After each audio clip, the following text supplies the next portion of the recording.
Majlisni daaruu lolu majlisa bareedu gurri namoota diin barsiisee kubsiisu kan saawaa murri baree barsiisee sammuu teenyarraa nu saaqee hurri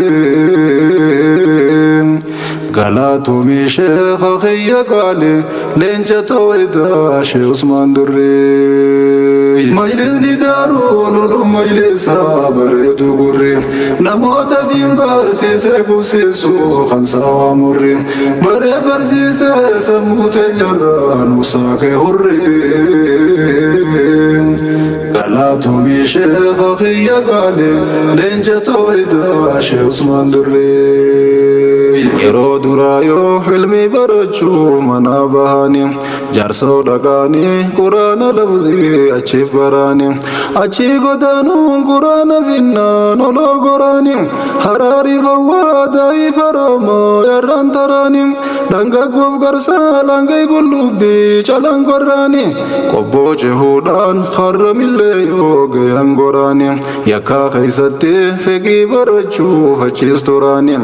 isis fixannaan waan haftee barbaacha ol taraanii baroota keessaan qaxxaamuranii hirnaas ce'anii dabbaasoo fi duullattiif dhagaa cobsaatis ga'anii magaalaa guddiitti aana carcar ciroo sarkaanii fuulleetti ilaalaa arba rakkatteen irra goraanii qunneef baddeeysaa keessaan bahanii harra ga'anii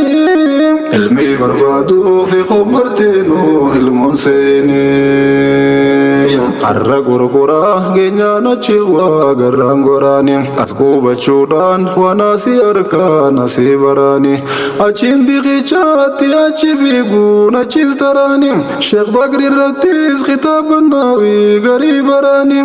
achiin sheekh Adam caffee biroottis achi taraanii waggoota baay'eef sheekh Adam caffee waliin turaanii ilmi isaanii waan caaluu isaan irraa baraanii fiqhii fadiisas sirnaan gargardi gandan goraanii buraanaa irraa baasummaa sheeysan carcar turaanii jollummaadhaan daakaniiti guddatan dardaraanii qaamaaf ilmiinis asii guddatan tuntaan daraanii yaa carcarinoo naaf galatoomii kumkum qodhaanii carcar keessaa waan jira fixannaaf irraa bahanii boodarra arsiis naawii barachuu janii dhagaanii yaabbiin hin jirtu miilaan adeemoniif cinqaanii